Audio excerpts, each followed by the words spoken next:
Boa noite, meus irmãos. Que a paz do Mestre Jesus esteja em nossos corações. Vamos continuar o estudo do Livro dos Espíritos a partir da questão 423. Nós estamos tratando do assunto letargia, catalepsia, mortes aparentes. A situação do espírito quando o corpo tem um problema, não é isso? Então, questão 423. Na letargia, o espírito pode separar-se inteiramente do corpo, de modo a dar a este todas as aparências da morte e voltar a ele em seguida? Na letargia, o corpo não está morto, pois há funções que continuam a realizar-se. Sua vitalidade se encontra em estado latente, como na crisálida, mas não se aniquila. Ora, o espírito está unido ao corpo enquanto este vive. Uma vez rompidos os laços pela morte real e pela desagregação dos órgãos, a separação é completa e o espírito não volta mais. Quando um homem aparentemente morto volta à vida, é que a morte não se havia completado. Então, esse estado de letargia, ele é como um coma. Hoje a medicina usa muito a indução ao coma, para evitar o sofrimento. Então, o corpo ele baixa todas as suas potencialidades. Nessa época, nós estamos falando de meados do século XIX, muitas pessoas foram enterradas vivas por causa desse processo, porque a ciência não tinha ainda meios para identificar a vitalidade do corpo. Então, em determinadas circunstâncias, o corpo tinha aparência de morte, e aí as pessoas consideravam que tinha ocorrido isso. Mas a morte só vai ocorrer quando o espírito se desliga completamente do espírito. Estamos ligados ao nosso corpo por laços fluídicos, e esses laços vão sendo desligados à medida que chega o momento da desencarnação. Então, somente aí é que vai haver a separação.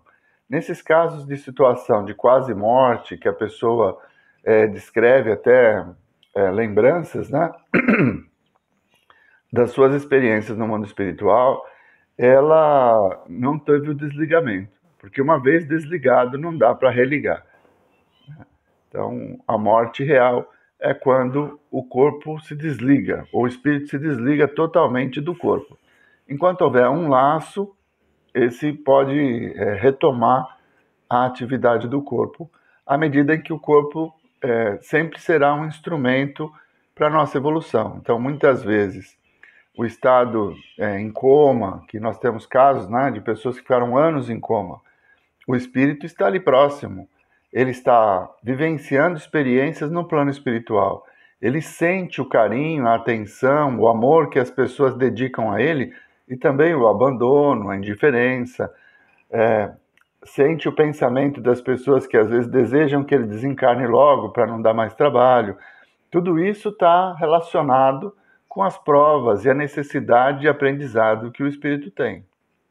Então, uma pessoa que está em coma, ela não deixa de ter consciência, apesar de não conseguir manifestar essa consciência, porque o corpo está dormente, digamos assim.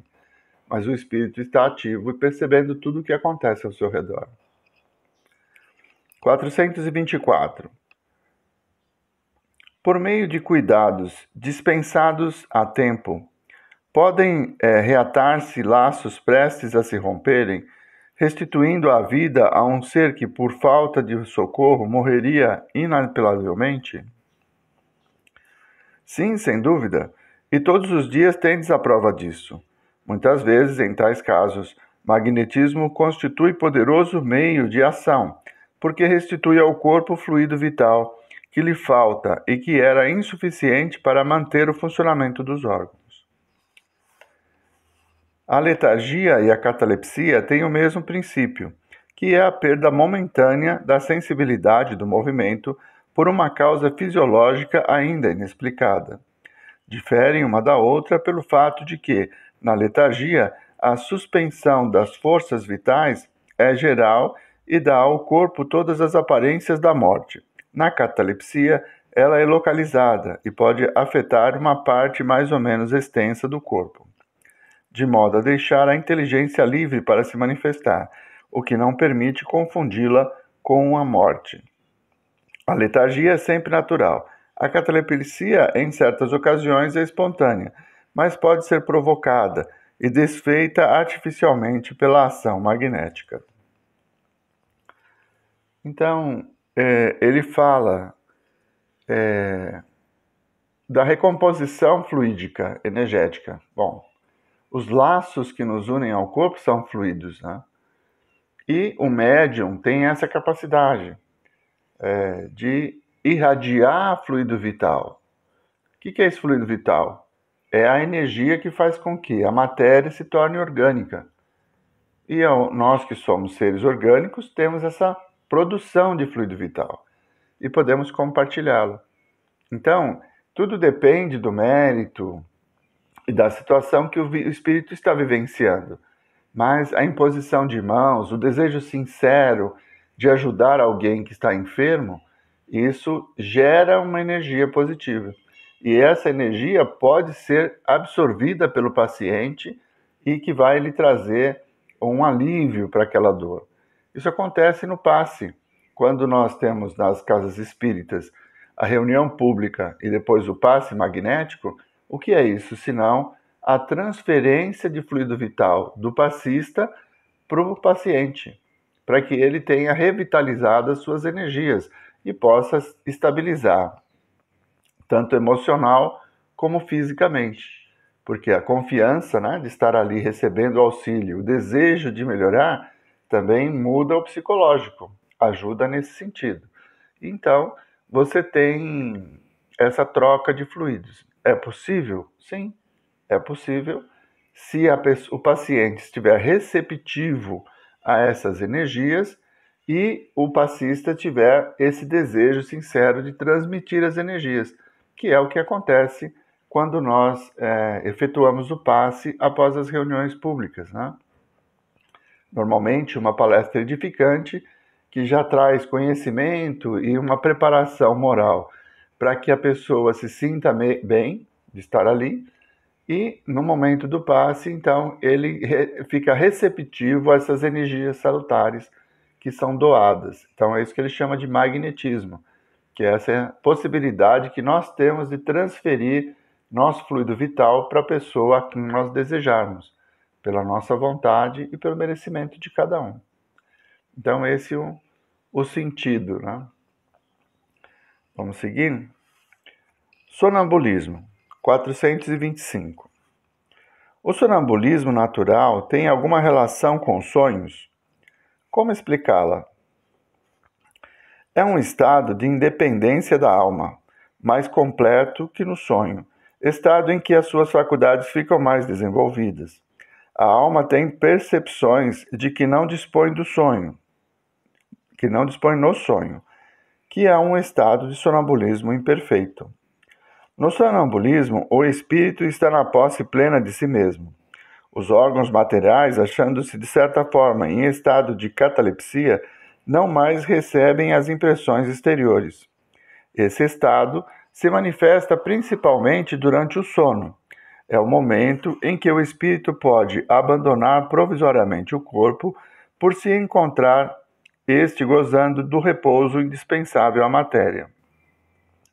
Quando se produzem os fatos do sonambulismo, é que o espírito, preocupado com uma coisa ou outra, entrega-se a uma ação qualquer que necessita do uso de seu corpo, do qual ele então se serve como se serve de uma mesa ou de um outro objeto material no fenômeno das manifestações físicas, ou mesmo de vossa mão, no caso das comunicações escritas.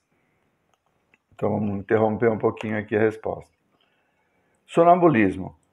A pessoa está em desdobramento, então vive como espírito, enxerga o plano espiritual, mas tem essa ligação com o corpo. Não houve a desencarnação, ela continua ligada. A intensidade da ação do espírito é tão grande que o corpo reage. Então ele se levanta, ele fala, ele se desloca, mas porque o espírito está vivenciando uma experiência que se reflete no corpo. Então, no sonho, isso também acontece, né? O espírito se desloca e vive uma nova experiência. Mas no sonambulismo, esse processo ele é mais físico. Então a pessoa está mais próxima do corpo e ela vai fazer coisas que estão ali ao seu redor. Quem já viu uma pessoa em estado sonambúlico, ela fala, ela se desloca, ela está de olhos abertos, mas não está vendo as coisas que estão ao seu redor. Ela está vivendo um outro mundo, porque o espírito está vendo o plano espiritual e não o plano físico. Então esse é o estado de sonambulismo. Ele faz uma analogia com quando a psicografia. Quem assistiu o filme do Chico Xavier se lembra que ele colocava as mãos sobre o rosto e ia psicografando. Então, era mecânica o seu estado. Não era ele quem estava escrevendo, era o espírito que usava a sua mão. Então, por isso que ele faz a analogia, né, da escrita direta, que é um estado físico, em que o espírito utiliza da mão do médium para que possa escrever. E o médium não sabe o que ele está escrevendo.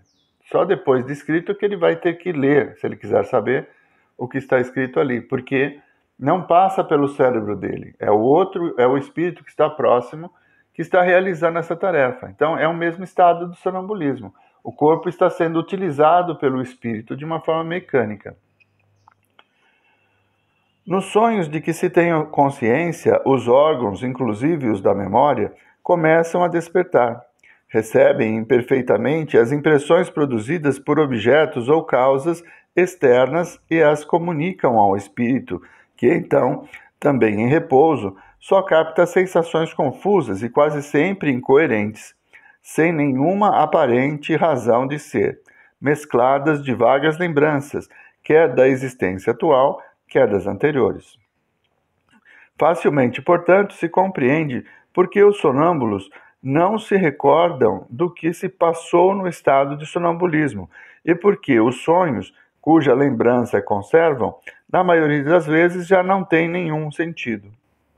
Digo na maioria das vezes, porque também acontece serem eles a consequência de lembranças precisa de acontecimentos de uma vida anterior, e por vezes até mesmo de uma espécie de intuição do futuro.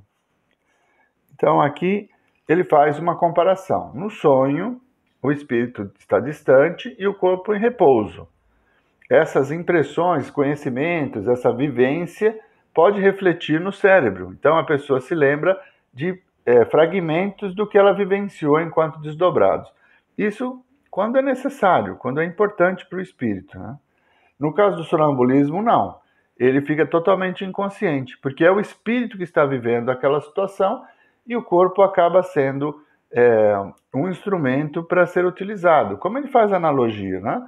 Quando o médium psicógrafo ele começa a escrever, ele não tem consciência do que está escrevendo, e é o espírito que escreve através da sua mão, ele não sabe o que está acontecendo. O seu corpo se transforma num simples instrumento que vai reproduzindo a vontade do espírito exterior.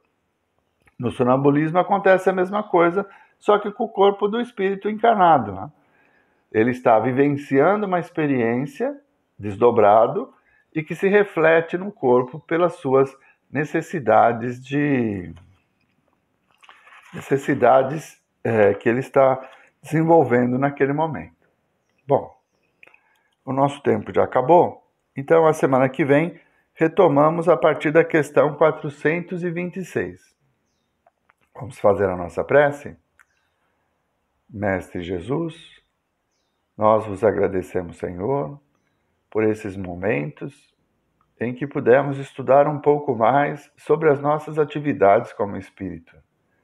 Que possamos compreender melhor as oportunidades que a vossa misericórdia nos concede e usufruir desses instrumentos no desdobramento pelo sonho e para que, mais seguros da nossa jornada, possamos nos tornar pessoas melhores.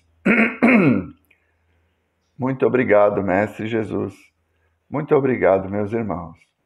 Uma boa semana a todos.